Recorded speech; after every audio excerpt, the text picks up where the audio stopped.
Hello, everyone, and welcome to the Jeffrey Epstein Show. I'm your host, Bobbycapucci, and this is a morning update.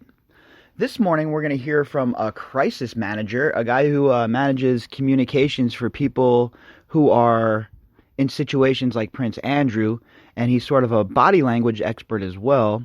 So we're going to read an article, and it's about lessons in crisis communication. So it has to do with Prince Andrew's interview. And this gentleman breaks it all down, I guess, and goes through the ins and the outs on what you should do and what you should not do when you have to give one of these interviews. So I'm guessing he's going to be relatively critical of moron Prince Andrew, considering the Hindenburg-style interview that he gave to the BBC. You wouldn't think any less, right? This gentleman here is probably going to, let's see, his name is Evan Nietzermann, founder and CEO of Red Banyan, a strategic PR and crisis communications firm that serves clients around the world. Boy, you would think that Prince Andrew, somebody that is as connected, somebody that has as much money, somebody who has so many powerful people around him, would have gotten this advice previously to giving this interview. But instead, he is so arrogant, so full of hubris. He thinks that he could go into this interview and he was just gonna bowl over Emily Maitlis because he's the prince and all. He's not used to anybody challenging him. He's not used to anybody questioning him. He's not used to anybody putting him on the rack. Well, you saw how it went for him. You saw how miserable that interview turned out for him. And you saw what it did for his persona. And not only his persona, but it opened him up to all sorts of legal trouble. So this article is going to go into the whole crisis communication thing, and yeah, I'm guessing we'll learn a little bit from a professional's point of view about what Andrew did wrong during that interview. So, if you would like to contact me, you can do that at bobbycapucci@protonmail.com. That's BOBBYCAPUCCI@protonmail.com. All right, let's hop into this article. And the article is by Forbes, and the headline: Crisis Communications from Prince Andrew's BBC Interview. Prince Andrew is England's once proud Duke of York, but after his recent disastrous interview with the BBC, he now reigns alone as the undisputed king of public relations train wrecks. Yeah, he's the champ of that. He's carrying all 5 belts, I'm guessing, because that interview was literally one of the most pathetic and contrived, disgusting displays I've ever seen by somebody who thought they were going to pull the wool over the public's eyes. As the head of a PR and crisis communications firm, I was able to watch the interview through a public relations lens, and I can say it was a lesson in what not to do. Facing accusations of sexual misconduct and growing scrutiny of his close friendship with convicted sexual predator Jeffrey Epstein, Prince Andrew decided to step out in front of the cameras to address the allegations head-on. The result was a public image debacle that ticked every box for what a person in crisis should strenuously avoid in a live TV interview. Remember, we were talking about this as well after the interview when we watched it. I was getting emails from everybody, and people were talking about his body language and the way his eyes were moving, and it definitely looked really bad. The optics were really bad for Prince Andrew, especially for, I'm not some trained body language specialist or a PR crisis firm manager or anything like that. But I know when something looks bad, and I know when something comes off really bad, and he came off absolutely terrible in that interview. I mean, absolutely terrible. The prince's likely hope for the interview was to reassure the public of his innocence and clear up any lingering questions about his friendship with Epstein, but his performance invited even more speculation. Now he finds himself at the very center of controversy, looking worse than ever before. And that's saying a lot, being Prince Andrew. We all know that he's a bumbling oaf. We all know that he's a doddering fool. We all know that he's a buffoon. We all know that he's a moron. We all know that he's the George Bush of the Windsor clan. So that's saying a lot. As soon as the camera started rolling, Prince Andrew began turning his public crisis from bad to worse, with shifting eyes, a needlessly defensive posture, and tonality and haphazard attempts to set the story straight through a shaky version of events. It became painfully obvious that he was wholly unprepared for the interview. This might be attributed to the fact that his PR consultant reportedly resigned after he advised to forego the interview when ignored. So yeah, we talked about that. It was one of the PR, I forget the gentleman's name right now, but he was like a big PR guy over in England. And when he saw the shit show that was about to occur and come down the pipe, he said, you know what? I am out of here. I have nothing to do with this. You're not ruining my reputation. 5,000 PR people couldn't restore your reputation, Prince Andrew. So it doesn't matter. You should have just kept your mouth shut. Prince Andrew, or anyone in the hot seat of a televised interview, should remember that body language provides just as much information to the audience, if not more, than the actual words that are spoken.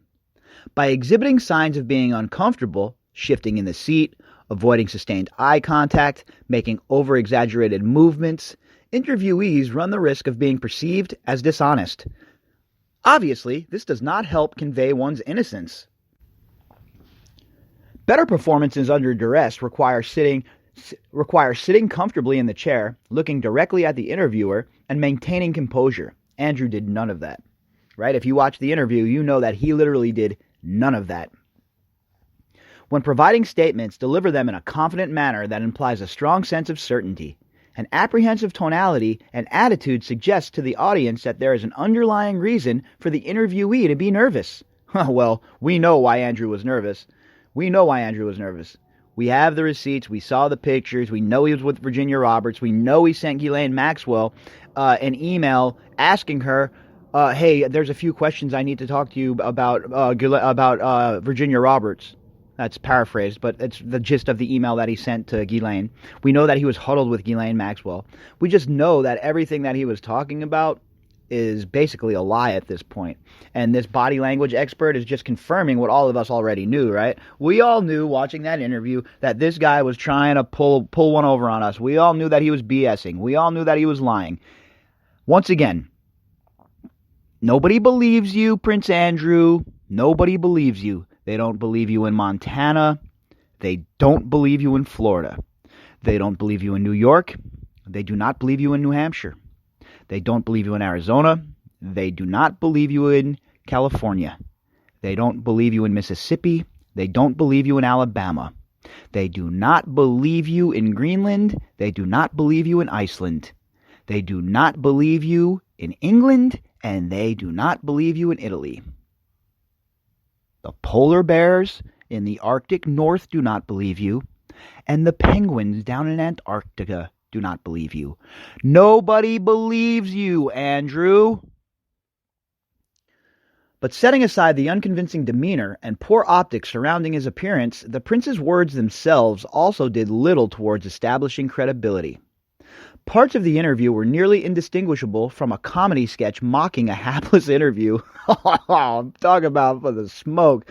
My man just laid the smoke on him. That's a great explanation of what it was. Let's read that again because that's hilarious. Parts of the interview were nearly indistinguishable from a comedy sketch mocking a hapless interview. What is it, like a Monty Python sketch? That's really what it was, right? South Park should definitely do something on this because that's how terrible Andrew looked. He was absolutely, positively pathetic in that interview. He gave inexplicable, rambling answers to serious allegations being made against him by his accuser. He also cornered himself by making definitive statements on a situation that is still evolving. Again, he does not know how to play this game. Andrew has been handled with kid gloves his whole life. He's been protected. He's been kept away from anything anything so damaging such as this. He's had so many gaffes in his life, so many screw-ups, and it's all been swept under the rug, all been protected. Once again, the elite do what they want, folks. At one point, the interviewer pressed the royal on details of the evening provided by his accuser, who described the prince as sweating profusely. In response to this, Andrew cited a mysterious medical condition that prevented him from sweating. When asked about a photograph showing him and the woman together, he denied any memory of the get-together and even suggested that the photograph may have been meticulously forged. And we all know those are lies. We know that he was with Virginia Roberts that night.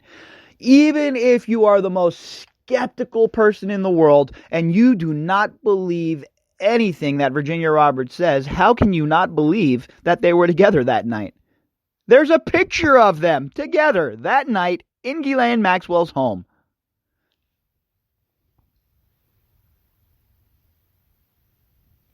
At one point, the interviewer pressed the royal on details of the evening provided by his accuser, who described the prince as sweating profusely. In response to this, Andrew cited a mysterious medical condition that prevented him from sweating. When asked about a photograph showing him and the woman together, he denied any memory of the get-together and even suggested that the photograph may have been meticulously forged. I wanted to read that to you guys again so you see exactly how much of a liar this guy is. These answers fall flat because they create a series of events that is simply hard for the viewer to believe. When someone under scrutiny offers multiple, extraordinary circumstances to account for details, it invites an element of suspicion and only creates more intrigue into the situation. 100%. Instead, interviewees in similar situations should stick to talking points that resonate with people and are relatable with most audiences. For example, it is much easier to believe that a party-going prince would not remember a particular picture from 20 years ago. He takes countless pictures, and it doesn't imply guilt. Keep in mind that overreaching can be a major mistake. To make matters worse, the prince also bungled questions about his connection with Jeffrey Epstein, which added fuel to the fire. Yeah, I would say not just fuel to the fire, but, jet engine fuel to the fire. When asked directly whether he now regrets his association with Epstein, a convicted pedophile accused of trafficking underage girls to members of high society, the prince stated that he did not, since the friendship benefited his life as a globe-trotting socialite. Blithely lacking remorse cast Prince Andrew as highly dislikable. Again, he doesn't regret hanging out with Jeffrey Epstein. He doesn't regret the friendship. He doesn't regret anything. You know what he does? He regrets that he's been caught. He regrets that he's been put on blast. He doesn't care about Virginia Roberts. This scumbag could care less. He couldn't care less. You know what he cares about? He cares about rebuilding his image. He wants to be able to go back to the family pats. He wants to be at the family party. He wants to be the Prince of England. I told you my English accent was terrible, by the way. When navigating a public crisis, the person seeking redemption must come across as authentic. Empathy, credibility, and relatability are also key ingredients to winning over audiences. He lacked all of that. Ultimately, Andrew's interview serves as the definitive example of why anyone in crisis should seek and heed the counsel of experienced crisis PR professionals.